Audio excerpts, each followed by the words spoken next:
Hey, what's up guys, MKBHD here. We're back, and yeah, you got me. I've been using the OnePlus 8 Pro daily for about 2 weeks now. And I gotta say, they did it.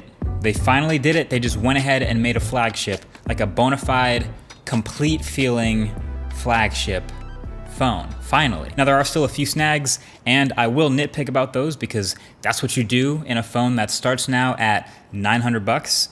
But still, nevertheless, really happy to see them finally commit to something like this, and it's been a long time coming. So today, as you may have seen, OnePlus launched their newest, highest end phone. It's the OnePlus 8 Pro, taking yet another step up in the ladder of their phones getting slightly more expensive every year. But alongside it, they also dropped the OnePlus 8, which is sort of more like a premium mid-range phone that starts at $699. So that will be its own separate video that'll come out later once I fully daily drive this phone, switch to it, give it that treatment.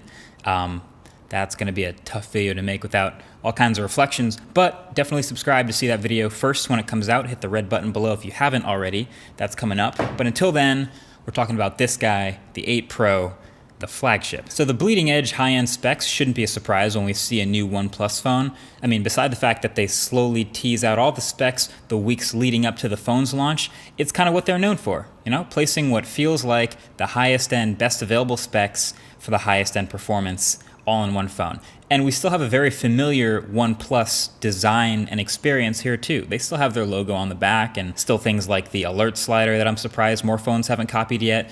Still Oxygen OS, one of my favorite clean Android skins with all of its features. But wait, stop, pause. What have the nitpicks always been with OnePlus phones? One is that their cameras are always just not quite measuring up to the flagships. And two, that they always tend to leave out these sort of fringe features that don't feel essential but still feel like you should have them if you're going to claim that you're a flagship. Things like wireless charging and IP68 certification. Well, guess what they finally went and added this year? An improved camera, wireless charging, and an official IP68 water and dust resistance rating. Finally. But you know what? Let me start from the top with the new design for the OnePlus 8 Pro. You can see it here. I really like a lot of it. The new matte finish and this blue color are pretty sick. I don't have a lot of matte blue phones, but this one is nice. It's punchy and clean, so it's easily my favorite blue phone. And this finish is nice. It doesn't really show too many fingerprints. Of course, you can also grab this ultra matte teardown skin from our channel sponsor D-Brand, which also feels great. And you can see the wireless charging coil in the back. Plus, it's also got a few Easter eggs hidden in the design, which are pretty dope. But anyway, yeah, the shape of the phone is boxy, which I've always really liked. Plus there's this new little design accent ridge into the top of the phone. So generally I think it's one of the absolute better looking phones out there. But I still get to nitpick because, like I said, a $900 phone, that's what's gonna happen. And this camera bump, while it's not as ugly as some of the others out there, it still is pretty big. Like, it's annoyingly rocks on a table big for sticking out of the phone that much, so I gotta point that out. But again, you can put a case on it and get rid of that. Then you get around to the front, and you're looking at the new display, which is an upgrade to pretty much all of the ways that count, but also technically a slight downgrade too. So this is a 6.78 inch, 1440p, 120 hertz AMOLED display, and it's really, really good. OnePlus and DisplayMate say it's their most color accurate display ever, you know, the best A+ they've ever given, etc., etc. They're kind of starting to sound a lot like DxOMark at this point. Look, I believe you.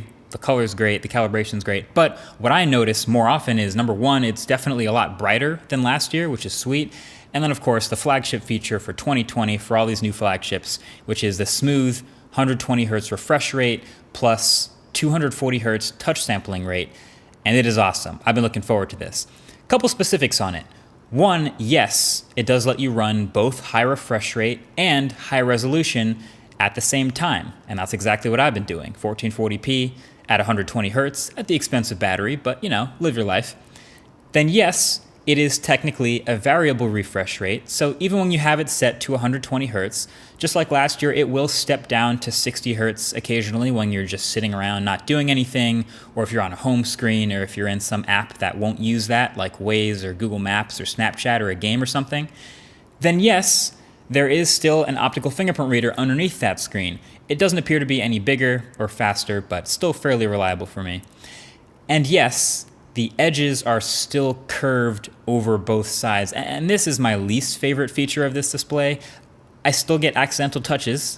Like really, I realize the idea is it looks cool and it's edgeless and futuristic, but I think it's time to slow that down. And I think Samsung's perfected that balance this year between curving the glass a little bit and still having a flat working surface with no accidental touches. So just saying. And also by now, from all these beauty angles of the screen, certainly you've noticed that hole punch camera in the top left corner for the selfie shooter for the OnePlus 8 Pro. Hot take, the pop-up camera was better than the hole punch, and this is a downgrade. Like, I get that the pop-up camera was a moving part. I was the first to point that out. A moving part in a phone is always a part to pay attention to, but we haven't had any durability problems with them for the past 2 years we've seen them in phones. And of course, having that part hidden inside allows you a fully uninterrupted screen with no hole punch, and when it closes down into the phone and you're not using it, it's blocked by the rest of the phone. So that's an added security benefit. So it seems like the pop-up camera was the way to go. So why did they remove the pop-up camera and change back to a hole punch? I don't know. Maybe to look a little bit more like the other flagships, maybe to save a little bit of money, maybe to guarantee the IP68 water certification, maybe just a little bit of all these things. Also, side note, I would like to see some of these phones offering 120 Hz screens also offer a 90 Hz mode in between 60 and 120. So we already know we can step down to 1080p to save battery life. I think it would be nice to be able to step down to 90 Hz to save battery life too. Just an idea. Some of the gaming phones have done this already, but I want to see more flagships doing it too. So there's a free idea. So all of the OnePlus 8's internal specs are high-end. Top-end, Snapdragon 865, 8 or 12 gigs of fast LPDDR5 RAM. It's that super fast UFS 3.0 storage. And the battery also gets an upgrade because on top of all that, it's a 5G capable phone with a 120 Hz big display. So you get a 4,510 milliamp hour battery. It's not the biggest battery in the world, but for me, it did just fine. Like I said, I've been using the phone with my high brightness, high GPS use at 1440p, 120 Hz, and I've been getting to the end of the day pretty comfortably. I could kill this phone in a day, and I've noticed that, but if I didn't want to, I would step down to 1080p, and I would save a lot of pixel pushing and a lot of battery, and that's a nice backup to have. Generally for me, I'm talking about like a 6-hour screen on time for this phone, 6.5 hours. If you want to reference back to other videos, that's really good. But also something to note is for me, the charging habits of your phone can change what you think of the battery. And OnePlus phones are known for having fast charging. This one's no exception. You still have their high-speed Warp Charge 30T, comes in the box. And that can get you from 0 to half battery in like 25 minutes. But what's new to this phone is wireless charging. Finally, OnePlus is putting the little charging coil behind the glass back and enabling wireless charging. And on top of all that, even better, it's fast wireless charging. So 30-watt wireless charging is what they're claiming and sharing with everyone, which is really nice. That's fast. That's going to top up from 0 to half battery in half an hour.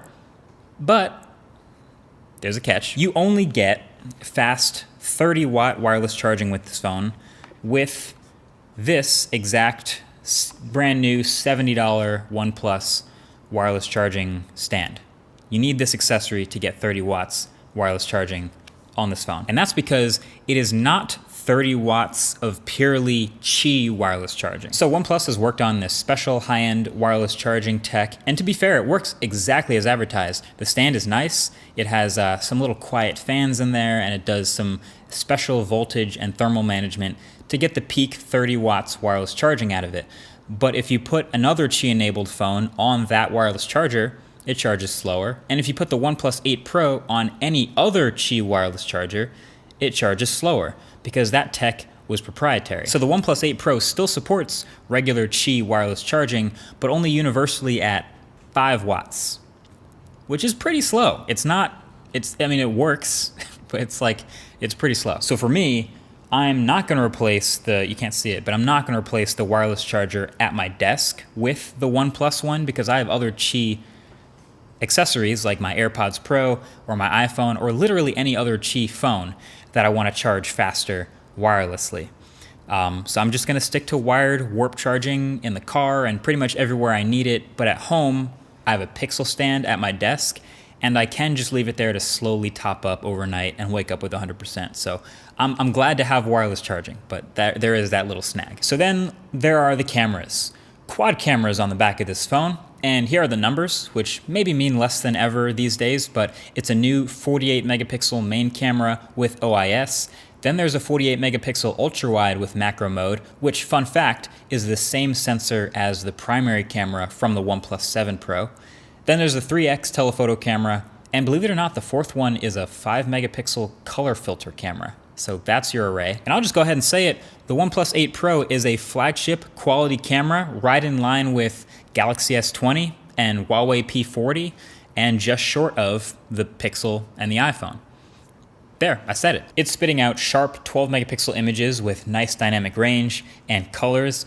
A bit overexposed sometimes, that's where it misses, but generally these are nice photos. Also, sorry in advance for slightly less outdoor photos. The whole shelter in place quarantine thing clearly means I also have less people subjects, but yeah, you can tell this is a confident, nice camera, no autofocus issues at all, especially when you give it some light, and even sometimes when you don't. It's nice. I like it. You are still gonna get more fringing with close-up subjects. I take a lot of close-up subject photos, and that's the downside of a big 1/1.4 inch sensor. But again, that just seems like par for the course for flagship cameras right now.